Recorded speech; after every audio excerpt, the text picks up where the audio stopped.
Hello everyone and welcome to Valinko's channel. In today's video I will show you how to fix a Dell laptop touchpad not working in Windows 11. And now, let's get started.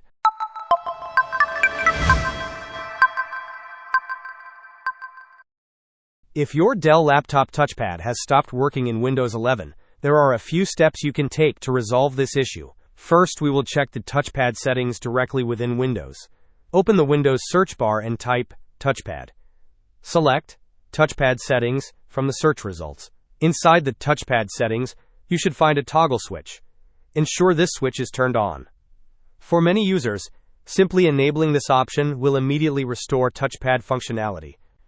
If enabling the touchpad setting does not resolve the problem, the next step involves checking your device drivers. Again, use the Windows search bar and type Device Manager. Open the Touchpad Device Manager application. Once Device Manager is open, you need to locate and expand the Human Interface Devices section. You can also expand the Mice and Other Pointing Devices section for additional options. Within these sections, you will likely find entries labeled HID Compliant Mouse. HID stands for Human Interface Device. It is important to update the drivers for these entries. Right-click on each HID Compliant Mouse entry and select Update Driver. Choose the option to search automatically for drivers. Repeat this process for all relevant mouse entries to ensure all your pointing devices have the latest drivers.